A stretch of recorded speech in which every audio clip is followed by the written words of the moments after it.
কলকাতা টিভিতে আপনাদের সকলকে স্বাগত। আপনাদের সঙ্গে রয়েছে আমি অঙ্কুর। আসছি এই মুহূর্তের গুরুত্বপূর্ণ খবরে। নীতি আয়োগের বৈঠকে মুখ্যমন্ত্রী মমতা বন্দ্যোপাধ্যায়ের মাইক বন্ধের অভিযোগ মুখ্যমন্ত্রীর দাবি খারিজ করে দিয়েছে কেন্দ্রীয় সরকার। তাদের বক্তব্য যে মমতা বন্দ্যোপাধ্যায় যে দাবি করেছেন সেই দাবি অসত্য, বিভ্রান্তিমূলক। মুখ্যমন্ত্রীকে উপযুক্ত সময় দেওয়া হয় এবং অতিরিক্ত সময় চাইলেও দেওয়া হয়ে থাকে। বৈঠক থেকে বেরিয়ে যাওয়ার অজুহাত খুঁজছিলেন মমতা বন্দ্যোপাধ্যায়, এমনটাই পাল্টা আক্রমণ করেছেন কেন্দ্রীয় অর্থমন্ত্রী নির্মলা সীতারামন। কি বলেছেন নির্মলা সীতারামন শোনাবো।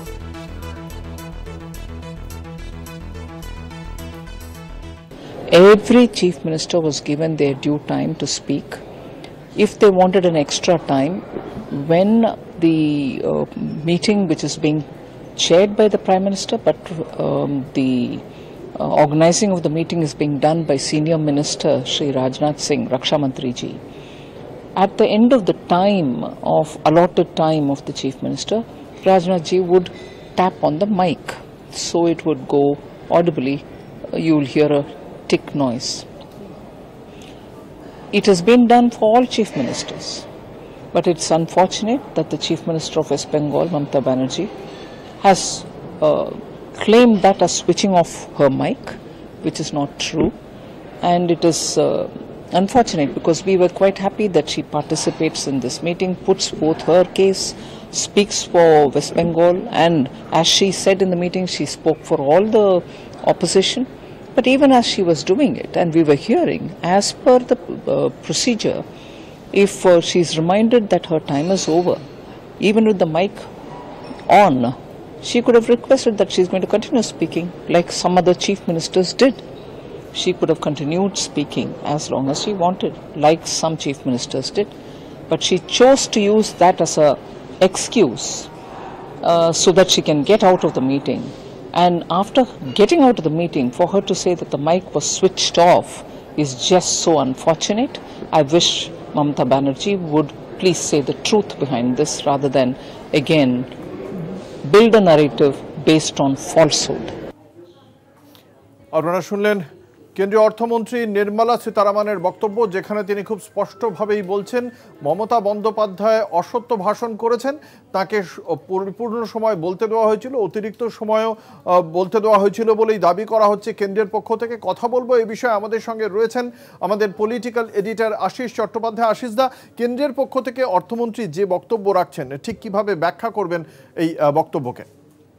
দেখুন, ভেতরে কি হয়েছে তার প্রকৃত বিবরণ যতক্ষণ না পাওয়া যাচ্ছে ততক্ষণ এটা তো ভেবে অবাকই লাগে যে একজন মুখ্যমন্ত্রী রাজ্যের তিনি বলছিলেন, তিনি হঠাৎ বেরিয়ে আসবেন কেন?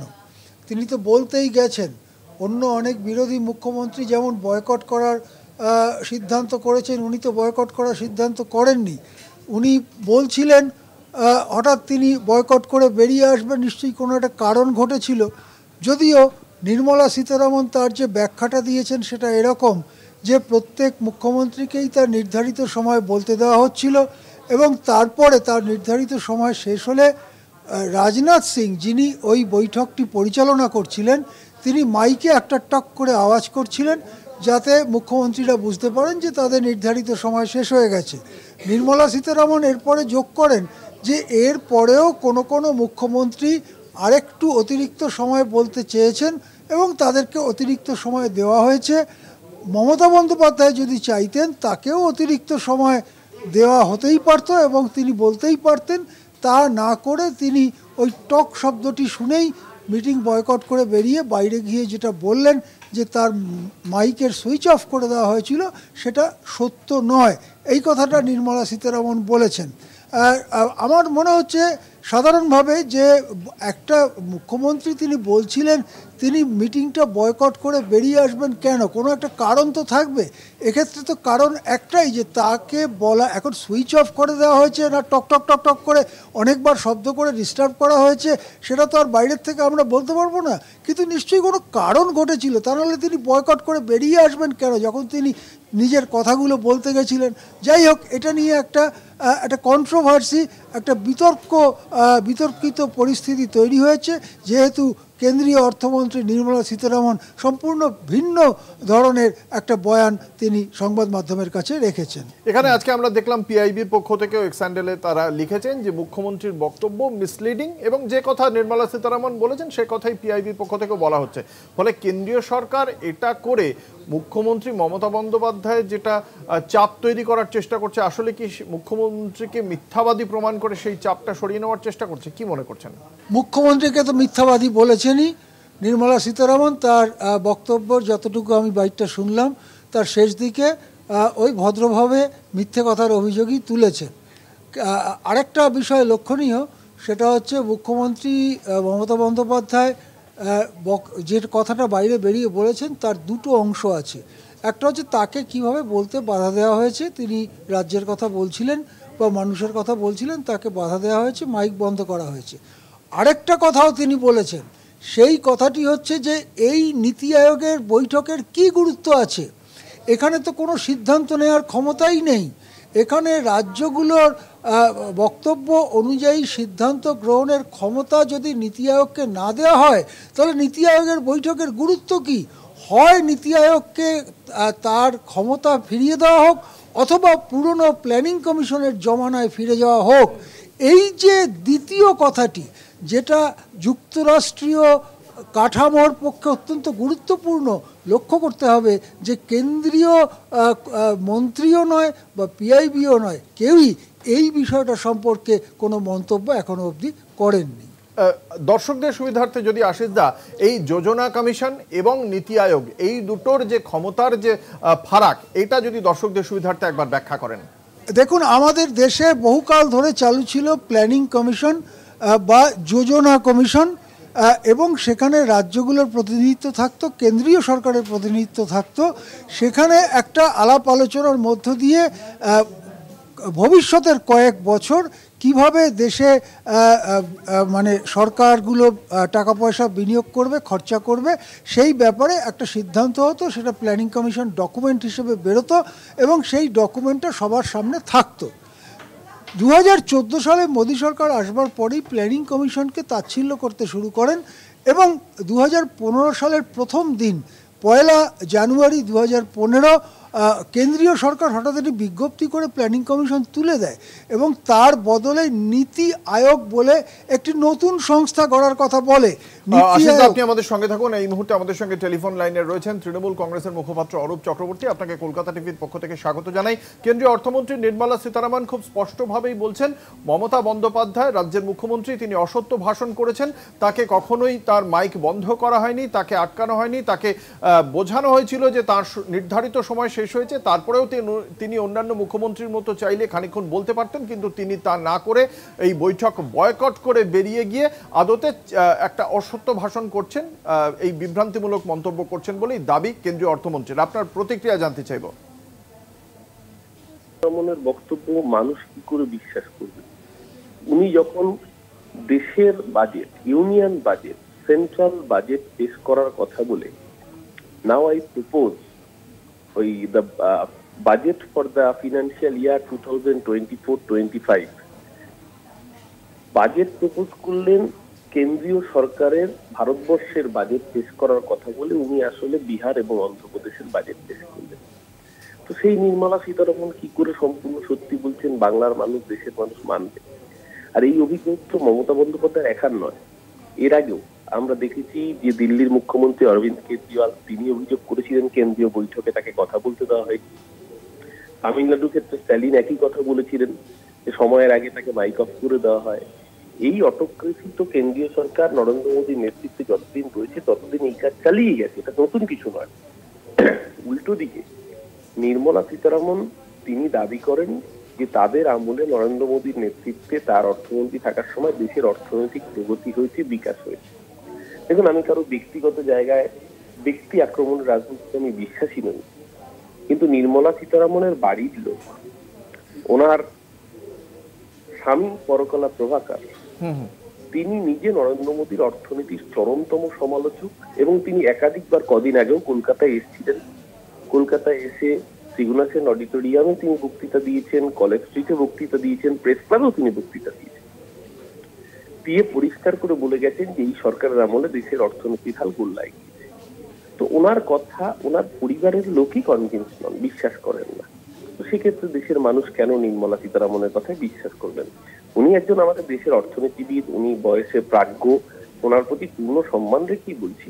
নির্মলা সীতারামন আসলে প্রম্পটেড কথা বলছেন, যে কথা ওনাকে নরেন্দ্র মোদী, অমিত শাহরা শিখিয়ে দিয়েছেন, উনি সেই কথা বলছেন। কার বিরুদ্ধে? দেশের একমাত্র মহিলা মুখ্যমন্ত্রীর বিরুদ্ধে। এইসব বলে লাভ নেই। আপনার যদি সত্যি সত্যি বাংলার জন্য কিছু করার থাকতো, তাহলে এইরকম নির্লজ্জের মতো অন্ধ্রপ্রদেশকে রুরাল ইনফ্রাস্ট্রাকচার ডেভেলপমেন্টের 2.66 লাখ করোড় টাকা দিয়ে বাংলাকে বঞ্চনা করতেন না। তাহলে আপনি বিহার আর ঝাড়খণ্ড আর আসামের বন্যা মোকাবিলার জন্য টাকা দিলেন, আর যে দামোদর ভ্যালি কর্পোরেশন বিজেপি ছাড়া জলে বাংলা ডুবে যায়, সেই বাংলার বন্যা উন্নয়ন প্রকল্পের জন্য 1 টাকাও দিলেন না। ঘাটাল মাস্টার প্ল্যানকে বছরের পর বছর ধরে ফেলে রাখবেন। নির্মলা সীতারামনের কথায় কেন বাংলার মানুষ বিশ্বাস করবে? বাংলার মানুষ তো দেখেছে যে কেন্দ্রীয় সরকার 100 দিনের টাকা আটকে রেখেছে, আবাসের টাকা আটকে রেখেছে, এবং বিজেপির নেতারা বলেছে যে একটা ফোন করলে টাকা ছেড়ে যাবে। মানে টাকাটা তারাই আটকে রেখেছে, তারা ফোন করলে টাকা ছাড়বে। এই অভিজ্ঞতা বাংলার মানুষ নিজের রাজনৈতিক অতীত দিয়ে বুঝে নিয়েছে। নির্মলা সীতারামনের কথা সত্যি না মমতা ব্যানার্জির কথা সত্যি, বাংলার মানুষ সেটা উপলব্ধি করেছে বলেই ওদেরকে 18 থেকে 12-তে নামিয়ে এনেছে। তাই এই কথায় চিরে ভিজবে না। ওনার যদি সত্যি সত্যি বাংলার জন্য কিছু করার মানসিকতা থাকতো, তাহলে বাজেটে তার প্রতিফলন হতো। বাজেটে তার প্রতিফলন হয়নি। আজকে মমতা বন্দ্যোপাধ্যায় কণ্ঠরোধ করেছেন, দেশের মানুষ ওনাদের কণ্ঠরোধ করে দেবে। 240-এ না দিয়েছে, আর 1 বছরে চালাতে পারবে না। 1 বছরের মধ্যে দেশের মানুষ এই স্বৈরাচারী কেন্দ্রীয় সরকারের কণ্ঠরোধ সম্পূর্ণ করে দেবে। অসংখ্য ধন্যবাদ। আমরা কথা বলছিলাম তৃণমূল কংগ্রেসের মুখপাত্র অরূপ চক্রবর্তীর সঙ্গে। যে কথা বলছিলেন আশিস দা আপনি, হ্যাঁ, আমি যে কথা বলছিলাম, এই যে জায়গাটা আপনি ছিলেন, যে এই যে নীতি আয়োগের যেখানে মমতা বন্দ্যোপাধ্যায়ের যে অভিযোগ নীতি আয়োগের কোনো ক্ষমতা নেই, যোজনা কমিশন ঠিক কিভাবে ক্ষমতাটা এই মুখ্যমন্ত্রীদের মানে রাজ্যগুলির সঙ্গে কথা বলে কিভাবে পরিকল্পনা রূপায়ণ করতে পারতো, নীতি আয়োগ কেন শুধুমাত্র প্রধানমন্ত্রীর উপর নির্ভরশীল, সেটা যদি একটু ব্যাখ্যা করেন। হ্যাঁ, আমি সেটাই বলছিলাম যে প্ল্যানিং কমিশন যেটা ছিল বা যোজনা কমিশন ছিল, যেখানে রাজ্যগুলোর প্রতিনিধিত্ব ছিল, কেন্দ্রীয় সরকার ছিল, সেখানে একটা পারস্পরিক বক্তব্য আদান প্রদান হতো, কার কি প্রয়োজন, দরকার, দাবি, এই সমস্ত সেখানে আদান প্রদান হতো। তারপর সেখান থেকে একটা সিদ্ধান্ত হতো, একটা ডকুমেন্ট তৈরি হতো, দলিল তৈরি হতো। সেই দলিলটি আগামী কয়েক বছরের জন্যে সেই দলিলটি থাকতো, এবং সেটা একটা রূপরেখা, যার ভিত্তিতে কেন্দ্রীয় তহবিল এবং রাজ্যগুলোর তহবিল সেটা কিভাবে বণ্টিত হবে, কিভাবে খরচ হবে, কোন দিকে অগ্রাধিকার পড়বে, সেই ব্যাপারে সিদ্ধান্তটা সেখানে হতো।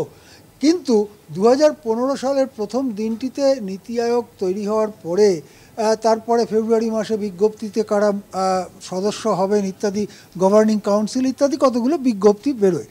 তারপরে যখন মিটিং হতে শুরু করলো, তখন দেখা যায় যে এখানে মুখ্যমন্ত্রীরা যে কথাটা বলছেন, প্রথম কথা হচ্ছে একটা গভর্নিং কাউন্সিল হলো, যার চেয়ারম্যান প্রাইম মিনিস্টার, তার সদস্য হচ্ছে রাজ্যগুলোর মুখ্যমন্ত্রীরা, কেন্দ্রীয় শাসিত অঞ্চলগুলোর লেফটেন্যান্ট গভর্নররা। পরে আরেকটি বিজ্ঞপ্তি জারি করে বলা হলো প্রায় বেশ কয়েকজন কেন্দ্রীয় মন্ত্রী তারাও এটার সদস্য বা পর্যবেক্ষক হবেন, এবং তারাও বৈঠকে হাজির থাকবেন। দেখা গেল যে মুখ্যমন্ত্রীরা যে বক্তব্য রাখছেন, সেই বক্তব্য রাখবার পরে যখন সেটা সাম আপ করা হচ্ছে, তখন কোনো সিদ্ধান্তর দিকে যাওয়া হচ্ছে না। তখন বলা হচ্ছে যে আপনারা যা বললেন তা সব খাতায় টুকে টুকে রাখা হয়েছে, মিনিটস রাখা হয়েছে। এইবারে এই সচিবালয়, নীতি আয়োগের যে সচিবালয়, তারা এসব বিবেচনা করে তারা তাদের সুপারিশ করবে। কাকে সুপারিশ করবে? কেন্দ্রীয় সরকারকে সুপারিশ করবে। তাহলে জিনিসটা কি দাঁড়ালো? কতগুলো মুখ্যমন্ত্রীকে এনে তাদেরকে দিয়ে কিছু কথা বলিয়ে শেষ পর্যন্ত গোটা ক্ষমতাটা তো কেন্দ্রের কাছেই চলে গেল। সুতরাং নীতি আয়োগ এবং যোজনা কমিশনের মধ্যে মূল পার্থক্য এটাই যে যোজনা কমিশনে রাজ্যগুলো এবং কেন্দ্র মিলে সিদ্ধান্ত করত, নীতি আয়োগে ঘুরিয়ে দেখিয়ে শেষ পর্যন্ত ক্ষমতা কেন্দ্রের হাতেই কুক্ষিগত হয়েছে, যেমনটি হয়েছে জিএসটি কাউন্সিলে। সুতরাং দুটো বিষয়ই কিন্তু প্ল্যানিং কমিশন বা আগের যে কর জমানা তার থেকে অনেক পৃথক। একবারে অসংখ্য ধন্যবাদ। আমরা কথা বলছিলাম, আমাদের সঙ্গে ছিলেন আমাদের পলিটিক্যাল এডিটর আশিস চট্টোপাধ্যায়।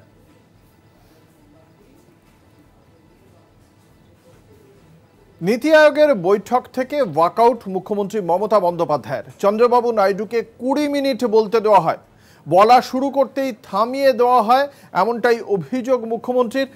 তিনি বলা শুরু করলে 5 মিনিটে মাইক বন্ধ করা হয় বলেই অভিযোগ করেছেন তিনি। কি বলেছেন মমতা বন্দ্যোপাধ্যায় আমরা শোনাবো।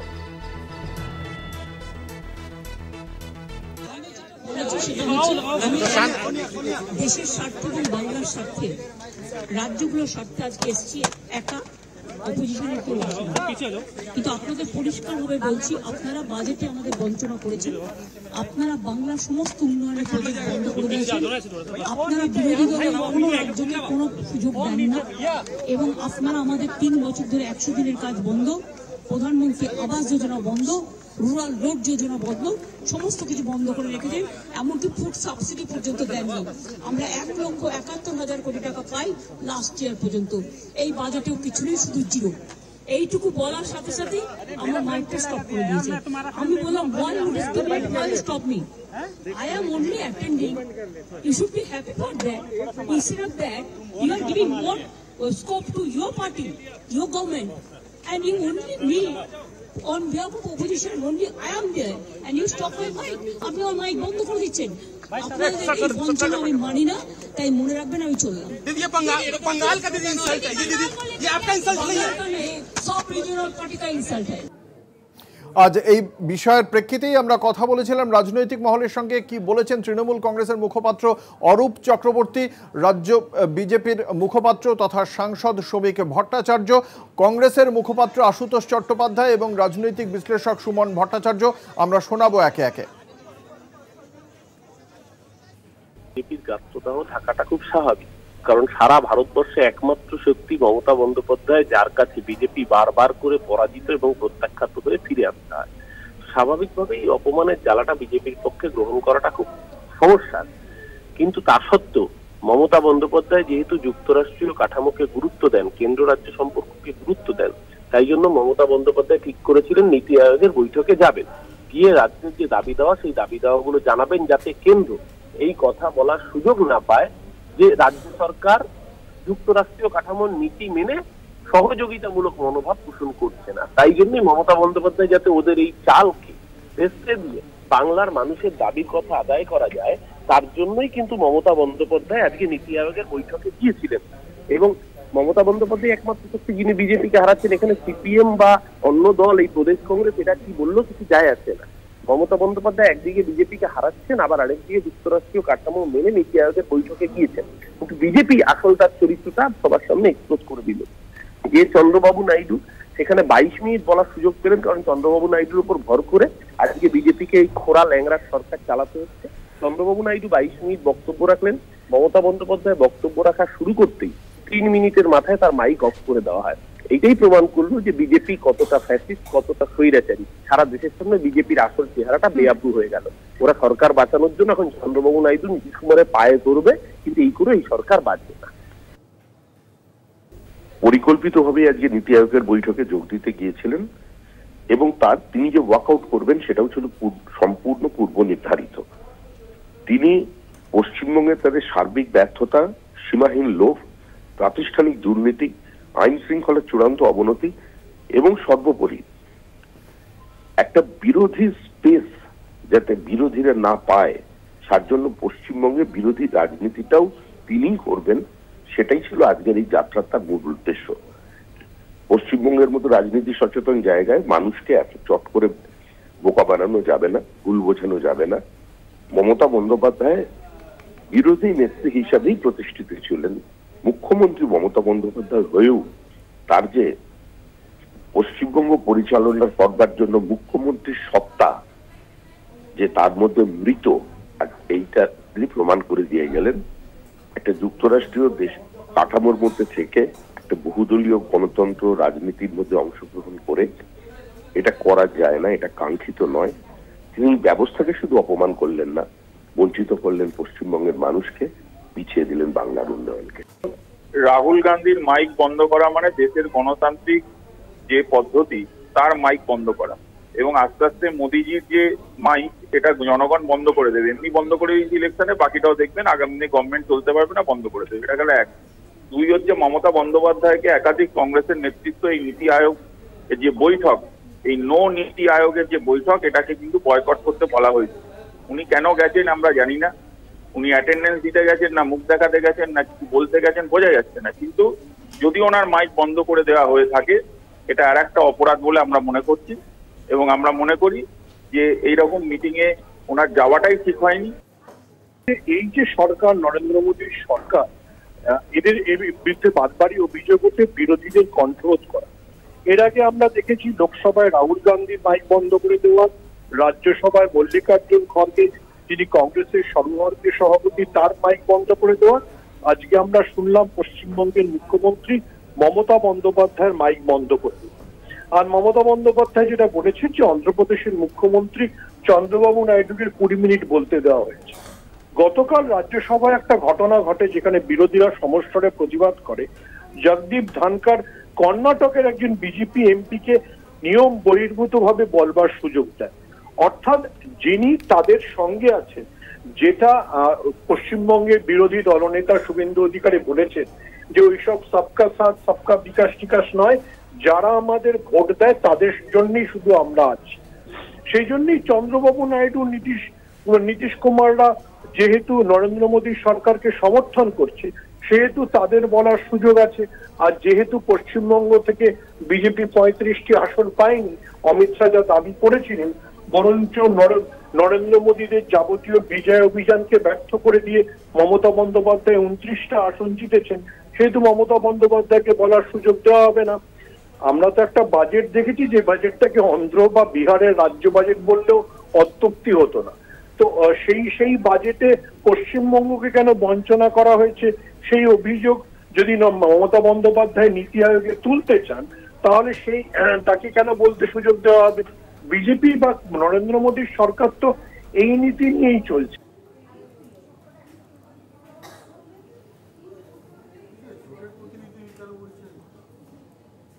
মুখ্যমন্ত্রী মমতা বন্দ্যোপাধ্যায় গতকালই কলকাতা বিমানবন্দরে দাঁড়িয়েই কিন্তু এই বিষয়ে আশঙ্কা প্রকাশ করেছিলেন যে তার কণ্ঠরোধ করা হতে পারে নীতি আয়োগের বৈঠকে।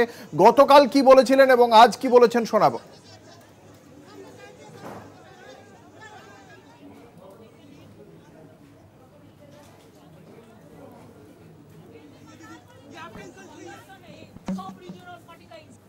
আমি যাচ্ছি, কিছুক্ষণ থাকবো, ভয়েস রেকর্ড করতে দিলে রেকর্ড করব, না হলে প্রতিবাদ করব, করে বেরিয়ে আসব। সুতরাং চেষ্টা করব আমার স্টেটের হয়ে কথা বলা। কিন্তু আপনাদের পরিষ্কারভাবে বলছি, আপনারা বাজেটে আমাদের বঞ্চনা করেছেন, আপনারা বাংলার সমস্ত উন্নয়নের প্রজেক্ট বন্ধ করে দিয়েছেন, আপনারা বিরোধী দলের কোনো একজনের কোনো সুযোগ দেন না, এবং আপনারা আমাদের 3 বছর ধরে 100 দিনের কাজ বন্ধ, প্রধানমন্ত্রী আবাস যোজনা বন্ধ, রুরাল রোড যোজনা বন্ধ, সমস্ত কিছু বন্ধ করে রেখেছেন, এমনকি ফুড সাবসিডি পর্যন্ত দেননি। আমরা 1,71,000 কোটি টাকা পাই লাস্ট ইয়ার পর্যন্ত, এই বাজেটেও কিছু নেই, শুধু জিরো। এইটুকু বলার সাথে সাথে আমরা মাইকটা স্টপ করে দিয়েছি।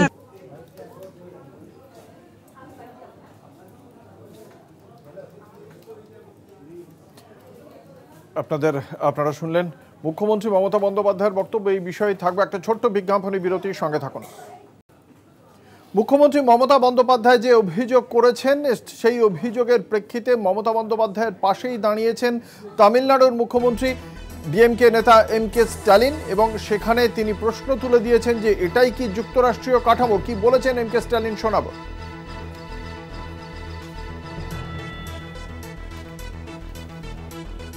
আমাদের সঙ্গে রয়েছেন আমাদের বিশেষ প্রতিনিধি দেবজ্যোতি ঘোষ। দেবজ্যোতি, ঠিক কি বার্তা দিয়েছেন এমকে স্ট্যালিন? দেখো, ইন্ডিয়া জোটের যেখানে 7 রাজ্যের মুখ্যমন্ত্রী নীতি আয়োগের বৈঠকে উপস্থিত হননি, এমকে স্ট্যালিনও উপস্থিত হননি, কিন্তু মমতা বন্দ্যোপাধ্যায় যেভাবে নীতি আয়োগের বৈঠক ছেড়ে এসেছেন তখনই বলেছেন একটি রাজ্যের মুখ্যমন্ত্রী মাত্র উপস্থিত ছিলেন, তাকেও সম্মান করতে পারেন না এবং তার কথাও শুনতে পারেন না। অর্থাৎ তিনি যে দাবি করেছেন সেই দাবিগুলো মানতে পারেননি। অর্থাৎ যারা জোট সরকারের কথা বলেন এবং যারা দেশের অখণ্ডতা রক্ষার জন্য রাজ্যের সঙ্গে কেন্দ্রের সম্পর্কের কথা বলেন, তারা এক রাজ্যের মুখ্যমন্ত্রীকে যথেষ্ট সময় দেননি, যেভাবে তাকে অপমান করা হয়েছে তা নিয়েও কিন্তু এমকে স্ট্যালিন মন্তব্য করেছেন। যেখানে ইন্ডিয়া জোটের বাকি প্রতিনিধি দল মুখ্যমন্ত্রীরা তারা উপস্থিত ছিলেন না। সেখানে MK স্ট্যালিনও তামিলনাড়ুর পক্ষ থেকে উপস্থিত ছিলেন না, কিন্তু সেখানে তার তাৎপর্যপূর্ণ মন্তব্য তিনি সোশ্যাল মিডিয়ায় পোস্ট করেছেন যে একটি রাজ্যের মুখ্যমন্ত্রী উপস্থিত ছিলেন, তাকে যেভাবে অপমান করেছেন তা কিন্তু কোনো মতেই মেনে নেওয়া সম্ভব নয়, এবং যেভাবে তারা গঠনতন্ত্রের কথা বলেন তাদের মুখে এগুলো সাজা পায় না বলেও আজকে তাৎপর্যপূর্ণ মন্তব্য তিনি তার এক্স হ্যান্ডেলে করেছেন। অঙ্কুর, ধন্যবাদ। আমাদের সঙ্গে ছিলেন আমাদের বিশেষ প্রতিনিধি দেবজ্যোতি ঘোষ।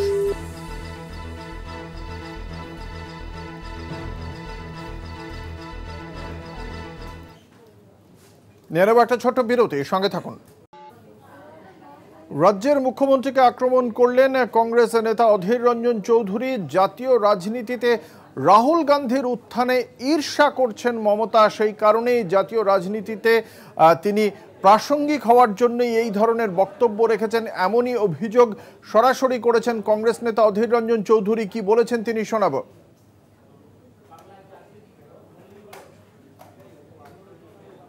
নীতি আয়োগে কি হবে, কি হতে চলেছে, উনি কি করবেন, মোটামুটি তার একটা বর্ণনা উনি আগে দিয়ে দিয়েছেন আপনাদের, তার একটা ইঙ্গিত আগে উনি দিয়ে দিয়েছেন।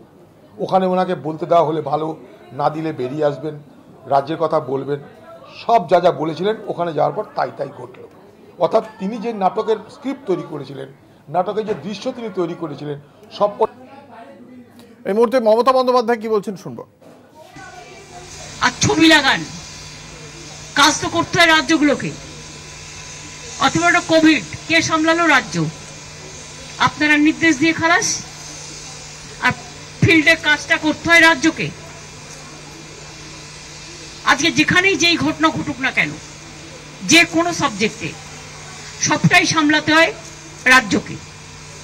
তো রাজ্যগুলোকে যদি আপনারা পঙ্গু করে দেন, তাহলে কেন্দ্রটাও তো পঙ্গু আগামী দিন হয়ে যাবে। এই সিরিয়াসনেসটা বোঝা উচিত বলে আমি বাংলার বঞ্চনার কথা বলেছি, যে আমাদের 1,71,000 কোটি টাকা পেন্ডিং আছে, এবং এই বছর এই টাকাটা আরো বাড়বে।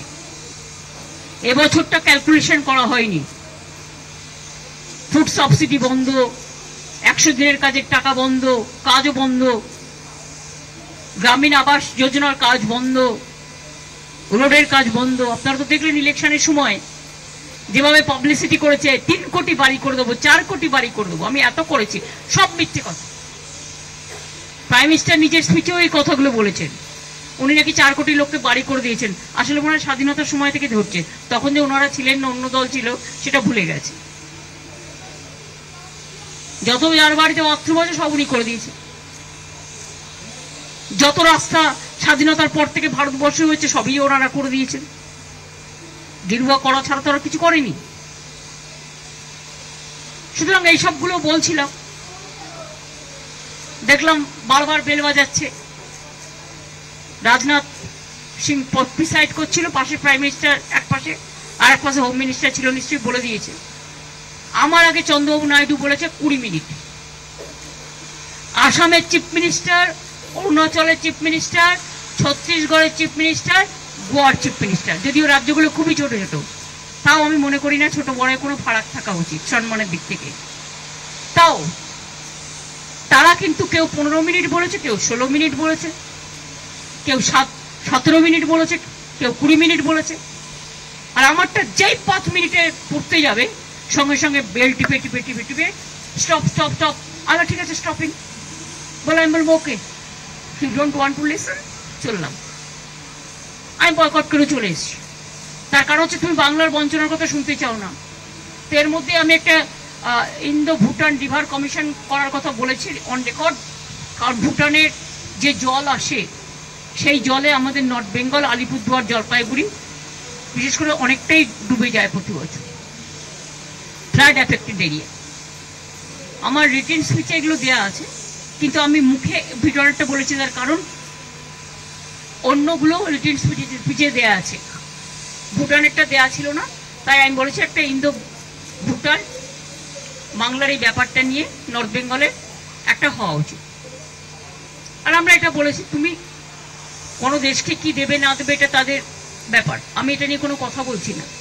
কিন্তু যে state is the stake holders, তাদের কাছে কথা বলবে না, তাদের কাছে কনসাল্ট করবে না। তুমি আজকে বাংলাদেশকে দিয়ে দিলে আমার কোনো আপত্তি নেই, বাংলাদেশ আমাদের বন্ধু রাষ্ট্র, অনেকে এটাকে মিসলিড করছে, কিন্তু আমরা কি বলেছি, এখানে তিনটে পার্টি, একটা হচ্ছে ইন্ডিয়া, বাংলাদেশ, আর স্টেক হোল্ডার হচ্ছে বেঙ্গল। তুমি সেখানে আমাদের কাউকে জিজ্ঞেস করলে না। তিস্তার জল চলে গেলে নর্থ বেঙ্গলের লোক উত্তরবঙ্গ ভাগ করবে বলে, বঙ্গভঙ্গ করবে বলে প্ল্যান করছো, ও তো ড্রিঙ্কিং ওয়াটার পাবে না। বর্ষাকালে ডুবে যায়, গরমকালে শুকনো হয়ে যায়, তখন কিন্তু আর জল থাকে না, এটা আপনাদের মনে রাখতে হবে।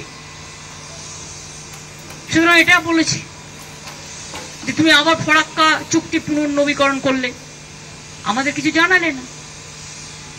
ফরাক্কা যখন প্রথম হয় দেবগৌড়াজির সময় 97 সম্ভবত, তখন 700 কোটি টাকার একটা প্রজেক্ট বেঙ্গলকে দেওয়ার কথা ছিল এই চুক্তির বদলে, যাতে মুর্শিদাবাদ মালদায় যে ইরোশনটা হয়, গঙ্গা ইরোশন, সেটাকে স্টপ করার জন্য কিছু কাজ করবার জন্য। রোজ রোজ যে গঙ্গার ফরাক্কা তো শুকিয়ে গেছে, ড্রেজিং পর্যন্ত হয় না, ডিবিসি শুকিয়ে যাচ্ছে, ফলে জলটা চলে আসছে ফ্লাডেড হয়ে। এখনো 4 লক্ষ কিউসেক মেট্রিক টন ডিবিসি বেশি জল ধরতে পারে, কিন্তু যেহেতু বছরের পর বছর এই 10, 12, 14 বছর কোনো রকম ড্রেজিং হয়নি, ফলে অল্প বৃষ্টিতেই ওটা ফ্লাডেড হয়ে যাচ্ছে। তখন জলটা কোথায় আসছে? বাঁকুড়া, বীরভূম, বর্ধমান, হাওড়া, হুগলি।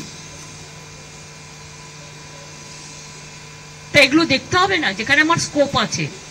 তাও তো আমরা প্রায় 5.5 লাখ পুকুর কেটে এখন অনেকটা জল এই পুকুরগুলো অ্যাবজর্ব করে। অনেকটা সংখ্যক আমরা চেষ্টা করেছি সায়েন্টিফিক ভাবে নেচারকে নেচার দিয়ে অ্যাডজাস্ট করবার, কিন্তু ডিবিসিটা তো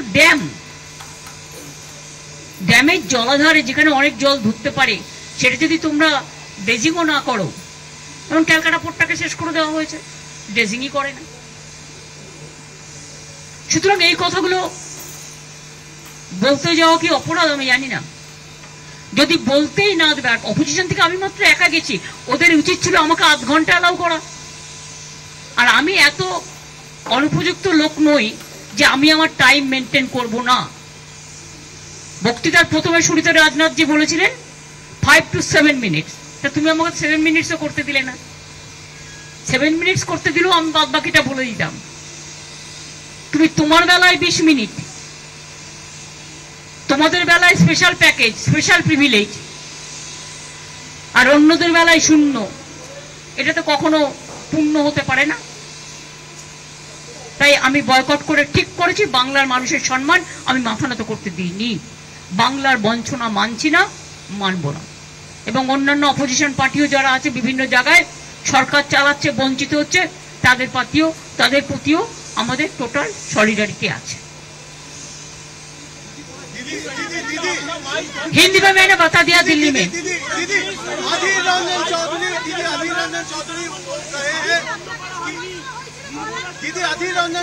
अरे भाई माছ দিয়ে কি শাক দিয়ে কি মাছ ঢাকা যায়?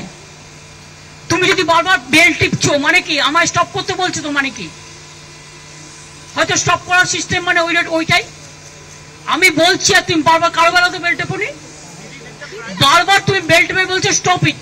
তো স্টপ ইট মানেটা কি? Can you tell me? আমি এত সিনিয়র পলিটিশিয়ান, এতবার ইলেক্টেড মেম্বার, অপোজিশনের মধ্যে একমাত্র গেছি ভয়েস রেকর্ড করতে। তোমাদের কোথায় ক্রেডিট দেওয়া উচিত ছিল? তুমি আমাকে বারবার যদি আমার বক্তব্য তুমি যদি বেল পাঠাও, বেল দিয়ে আমাকে স্টপ করতে বলো, is it not humiliation or ইনসাল্টেশন? আমি 6 মিনিটও করিনি। অপোজিশনের পক্ষ থেকে সারা দেশে মাত্র একজন।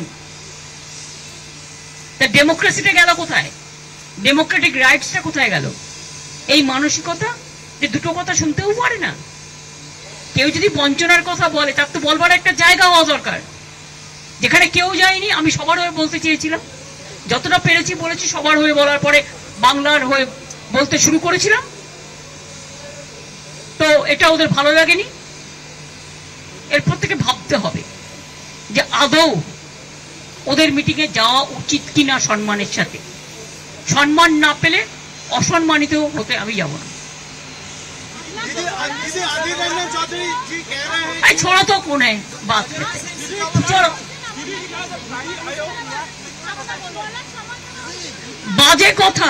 বাজে কথা মিথ্যে কথা এখন শাক দিয়ে মাছ ঢাকার চেষ্টা করছে। নিজেদের ভুলটা যদি তখন বুঝতে পারতো তাহলে আমার সাথে এটা করতো না। Deliberate attempt two malign opposition, এটা হচ্ছে জেনে বুঝে ডেলিবারেট অ্যাটেম্প্ট টু ম্যালাইন। তা নিজেদের তো রক্ষা করতে হবে, ফেস সেভিং করতে হবে এখন না, ফেসটা তো লস হয়ে গেছে, তা ফেস সেভিং করবে কি করে? তোমরা তো ছিলে না ভাই ভেতরে, তোমরা জানবে কেন, সবটাই তো বিজেপি ছিল। থ্যাংক ইউ, চললাম।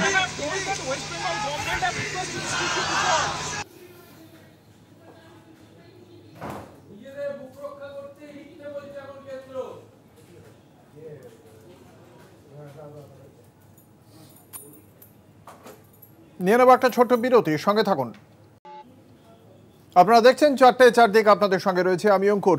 রাজ্যের আইন শৃঙ্খলা পরিস্থিতির অবনতির অভিযোগ করে আজ রাষ্ট্রপতিকে চিঠি লিখলেন অধীর রঞ্জন চৌধুরী। প্রদেশ কংগ্রেসের নেতা অধীর রঞ্জন চৌধুরীর অভিযোগ, ভোট পরবর্তী হিংসায় বিরোধী দলের কর্মীদের ওপর আক্রমণ হয়েছে এবং সেই কারণেই তার এই চিঠি রাষ্ট্রপতির কাছে।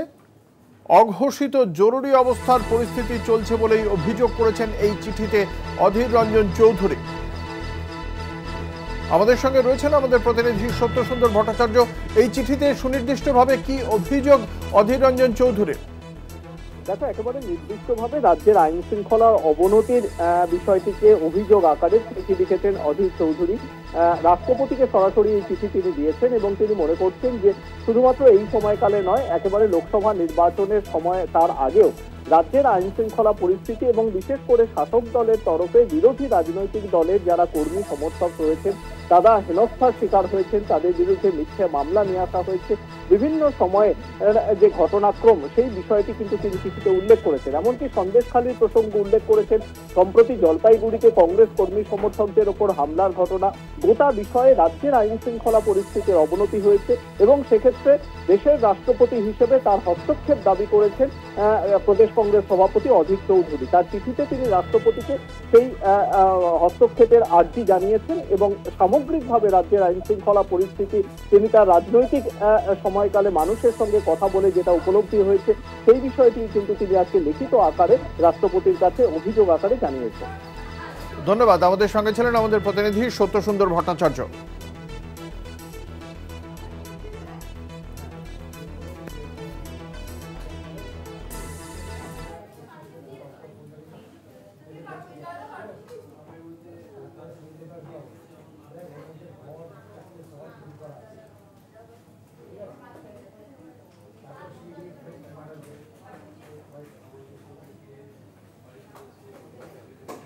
টলিপাড়ায় জট, পরিচালক রাহুল মুখোপাধ্যায়ের সাসপেনশন বিতর্ক এবং এই বিতর্ককে কেন্দ্র করেই গিল্ড এবং ফেডারেশনের মধ্যে জটিলতা আরও বাড়ছে।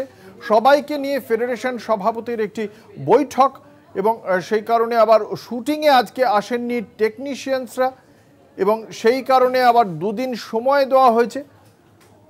টেকনিশিয়ানসরা না এলে সেক্ষেত্রে পরবর্তী পদক্ষেপ কি তা নিয়েও চর্চা।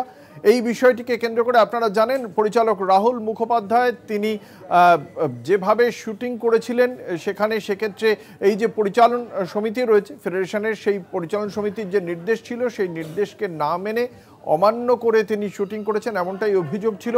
বাংলাদেশে গিয়ে তার একটি সংস্থার সঙ্গে তার যে তিনি কাজ করেছেন সেই কাজের ক্ষেত্রে ফেডারেশনের যে নিয়ম রয়েছে সেই নিয়ম লঙ্ঘন করেছেন বলেই তার বিরুদ্ধে অভিযোগ। যদিও সেক্ষেত্রে পরিচালকের বক্তব্য ছিল বাংলাদেশের সংস্থাটির সঙ্গে তিনি যে সময় কাজ করেছেন সেক্ষেত্রে ফেডারেশনের তার ওপর যে আইন লঙ্ঘনের অভিযোগ এনেছেন সেই অভিযোগ সঠিক নয়। সেই কারণেই তিনি আদতে বাংলাদেশের সংস্থাটির সঙ্গে সুনির্দিষ্টভাবেই জানি। আমাদের সঙ্গে রয়েছেন আমাদের প্রতিনিধি অর্ক চট্টোপাধ্যায়। অর্ক, ঠিক এই মুহূর্তে ফেডারেশন এবং গিল্ডের এই পরিচালক রাহুল মুখোপাধ্যায়ের বিরুদ্ধে পদক্ষেপ করা নিয়ে সুনির্দিষ্টভাবে ঠিক কোন জায়গায় জটিলতাটা রয়েছে? দেখো অঙ্কুরদা, সকাল থেকে আমরা টেকনিশিয়ান স্টুডিওতে যে অচলাবস্থা দেখতে পেয়েছি, টেকনিশিয়ানরা এখানে কিন্তু আসেননি। যে কারণে কিন্তু যে পরবর্তী যে ছবির শুটিং রাহুল মুখোপাধ্যায় সেই ছবির শুটিং কিন্তু থমকে যায়, পাশাপাশি কিন্তু একাধিক সিরিজ এবং ধারাবাহিকের শুটিংও কিন্তু বন্ধ হয়ে যায় আজকের জন্য। তারপরই পরিচালকদের পক্ষ থেকে ফেডারেশনকে বলা হয় যে তারা টেকনিশিয়ানদের সঙ্গে যাতে কথা বলে এবং কথা বলে আগামী 2 দিনের মধ্যে যেন তারা সিদ্ধান্ত জানায়, না হলে কিন্তু পরিচালকরাও সোমবার থেকে কর্মবিরতিতে আসবে। তার ঠিক পরেই ফেডারেশনের পক্ষ থেকে জানানো হয়েছে আজ বিকেল 5টা থেকে একটি বৈঠক ডাকা হয়েছে। সেই বৈঠকের পর সিদ্ধান্ত হবে যে পরিচালক রাহুল মুখোপাধ্যায়কে নিয়ে কি সিদ্ধান্ত হয় এবং পরিচালক রাহুল মুখোপাধ্যায় কি পরিচালক হিসেবে কাজ করবেন অথবা টেকনিশিয়ানদের ফ্লোরে এসে কাজ করতে ঠিক কি অসুবিধা হচ্ছে সেই বিষয়ে বৈঠকের পর সিদ্ধান্ত জানা যাবে। অঙ্কুরদা, ধন্যবাদ। আমাদের সঙ্গে ছিলেন আমাদের প্রতিনিধি অর্ক চট্টোপাধ্যায়। একটা শুটিং আজকে শুরু হওয়ার কথা ছিল এবং এই শুটিংটা নিয়ে অনেক দিন ধরে একটা হচ্ছিল কি রাহুল মুখার্জি তাকে নিয়ে, এবং 2 দিন আগে যে ব্যান্ডটা ডিরেক্টর গিল থেকে দেওয়া হয়েছিল ওকে কেউ 3 মাসের ব্যান্ড থাকবে, সেই ব্যান্ডটাও 3 মাস 2 দিন আগে সেটা তুলে নেওয়া হয়েছিল। এবং if you actually see by law তো সে ডিরেক্টর হতে পারে, সে ডিরেকশন দিতে পারে, এবং আজকে সেই জন্যই শুটিংটা আজকে রাখা হয়েছে। এবং আজকে দেখা গেল কি টেকনিশিয়ানসরা আসেনি এবং শুটিংটা একটা বন্ধ হয়ে আছে। আমরা এই যে কাজ আটকানো বা কাজ বন্ধ রাখার বিরুদ্ধে, যেটা আমাদের সরকার থেকে আরম্ভ করে সবাই চায় কি কাজ হোক, যত বেশি কাজ হবে তত বেশি বাংলা ইন্ডাস্ট্রির ভালো হবে। কিন্তু এই যে কোনো কারণ ছাড়া যে আজকে কাজটা বন্ধ করা হলো এবং কোনো রিজন নেই এখনো অবধি, সেটা আমার মনে হয় খুবই দুঃখজনক। অ্যাজ এ ইন্ডাস্ট্রি যেখানে কাজের সংখ্যা কমে যাচ্ছে, যেখানে আগে বম্বে থেকে প্রচুর অ্যাড শুট আসতো বা বিভিন্ন জায়গা থেকে যে কাজগুলো বাংলায় হতো সেগুলো আস্তে আস্তে 90% বন্ধ হয়ে গেছে। আমি একটাই কথা বলতে চাইছি যে কোনো প্রডিউসার, কোনো অ্যাক্টর টেকনিশিয়ানের বিরুদ্ধে নয়। আমি বুম্বাদা, অনির্বাণ, আমরা বহু বছর ধরে কাজ করছি। আমি একটাই কথা বলতে চাই যে কোনো টেকনিশিয়ান বলতে পারবে না যে আমরা তাদের সঙ্গে খারাপ ব্যবহার করেছি। আমার খাদানে শুটিং চলছে, প্রত্যেকদিন 250 থেকে 300 ইউনিট থাকে, প্লাস 200 জুনিয়র আর্টিস্ট থাকে, তো আমরা 400-500 জনকে নিয়ে শুটিং করছি প্রত্যেক দিন। এবং এই কাজগুলো যদি বন্ধ হয়ে যায় এই কোনো কারণ ছাড়া, এবং যদি জোর করে বলি কি একটা ভুল ন্যারেটিভ তৈরি করা হচ্ছে কি এইটা টেকনিশিয়ানসের বিরুদ্ধে বা এইটা টেকনিশিয়ানসদের আগেনস্টে ভাই, তো আমার মনে হয় সেটা একটা ভুল ন্যারেটিভ যাওয়া হচ্ছে। আমার মনে হয় কাজ কোনোদিনও বন্ধ থাকা উচিত না। এবং কোথায় বাংলা ছবি হচ্ছে বলুন তো, হাতে গোনা 10টাও বাংলা ছবি, ভালো বাংলা ছবি রিলিজ হয় না সারা বছর ধরে। এবং এইটা যদি হয় তো সেখানে একটা আমার মনে হয় কি একটা বাজে ন্যারেটিভ যাবে রেস্ট অফ ইন্ডিয়াতে। হয় না কি বাংলার বাইরে গিয়ে কী হচ্ছে, কি কাজ বন্ধ করে দিচ্ছে, এই বন্ধ করে দিচ্ছে, যারা ভাবছে কাজ করতে আসবে। আমাদের কাছে খবর আছে রাজ একটা হিন্দি ওয়েব সিরিজ করছে, তাতে বলা হয়েছে বাংলায় আর কাজ করবে না, সেটা হিন্দিতে অন্য কোথাও বাংলার বাইরে শ্যুট করতে হবে। চরকির মতন একটা চ্যানেল যে বাংলাদেশ থেকে এসেছিল, 12টা ওয়েব সিরিজ শুরু হওয়ার কথা ছিল বাংলায়, তারাও বন্ধ করে চলে গেছে। তারা উড়িষ্যা, শিলংয়ে শ্যুট করছে, আমরা বাংলায় শ্যুট করছি না। কিন্তু তাদের প্রথম এই ছিল কি বাংলায় শ্যুট করবে, বাংলার টেকনিশিয়ান এবং বাংলা আর্টিস্টদেরকে নিয়ে শ্যুট করবে, সেই কাজগুলো বাইরে চলে যাচ্ছে। আমার মনে হয় কি ফেডারেশনকে ভাবা উচিত, কোথাও যেন মনে হয় কি একটা কাজ বন্ধ করে বা আমরা যদি একটা কাজ আজকে আমরা যদি বলি কি আমরা কাজ বন্ধ, সেটা জীবনে হয়তো নিজের একটা ইগো স্যাটিসফ্যাকশন করার জন্য আমি এটা করতে পেরেছি, দেখো আমার কত বড় সাহস, কত বড় পাওয়ার। আমার এই পাওয়ারটা কি? পাওয়ারটা হচ্ছে সবাইকে নিয়ে চলা, সবারই বাড়িতে যেন রান্নাটা হয়, সবারই বাড়িতে যেন সবাই শান্তিতে ঘুমোতে পারে, সবাই যেন একসাথে চলতে পারে। এইটাই তো পাওয়ার, এইটাই তো ফেডারেশন প্রেসিডেন্টের কাজ। এই যে কাজটা বন্ধ করে দেওয়া আমি এটাকে সাপোর্ট করছি না এবং আমি বিরুদ্ধে। একটা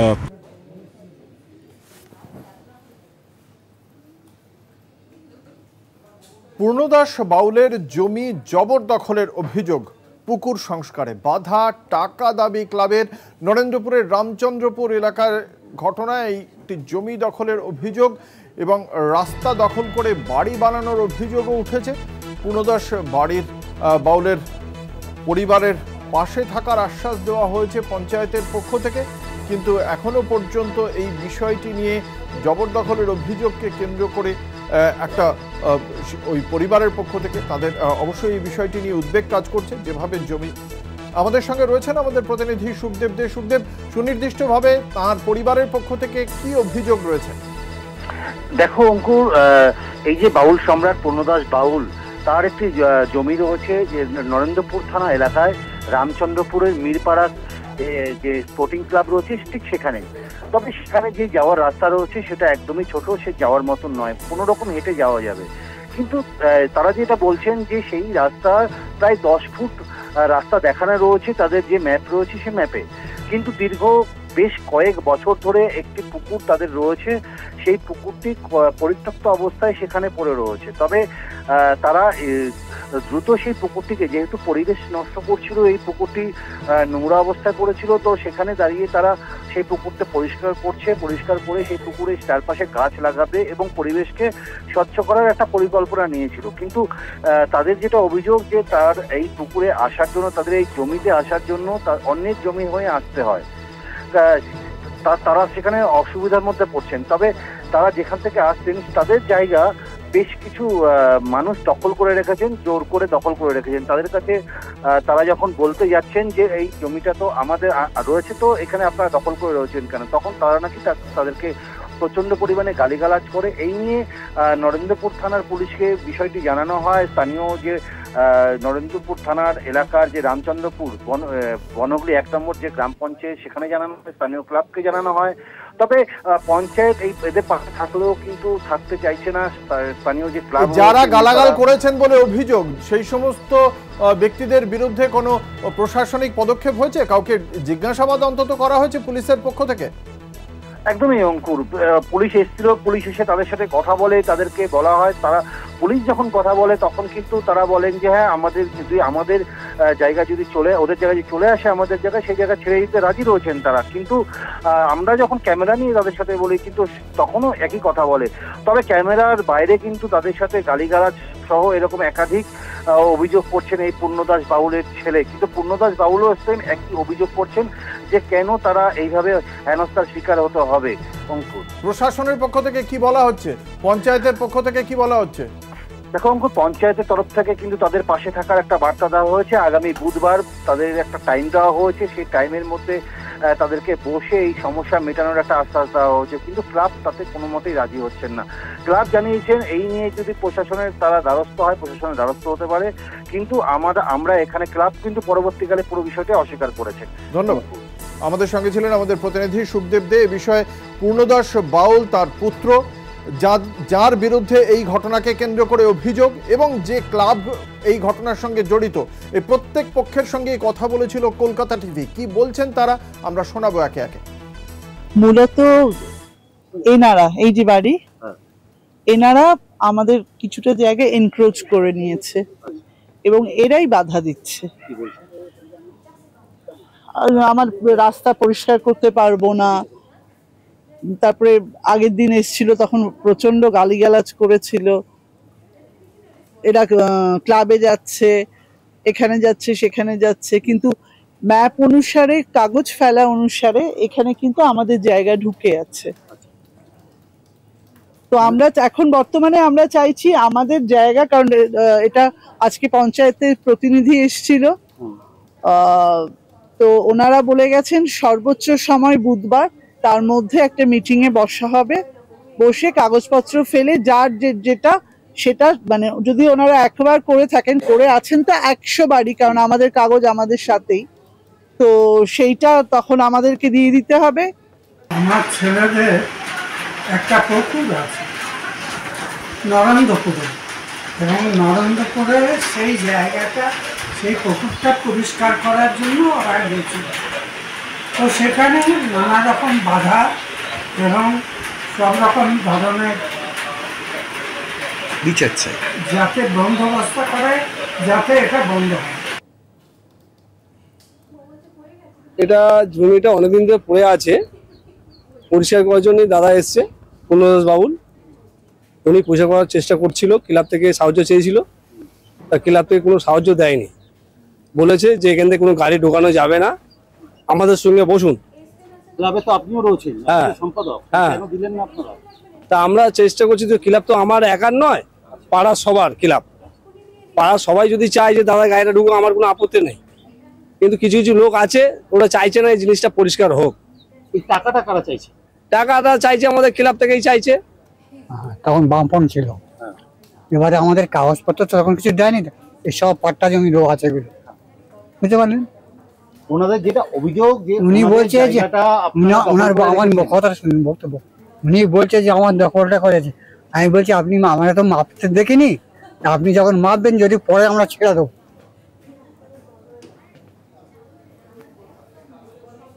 বন্ধুকে পিটিয়ে মারার অভিযোগে গ্রেপ্তার দুজন, শিলিগুড়ির ঘটনা। বিশদে জানবো, আমাদের সঙ্গে রয়েছেন আমাদের প্রতিনিধি রীনা কুমার। রীনা, কি জানতে পারা যাচ্ছে?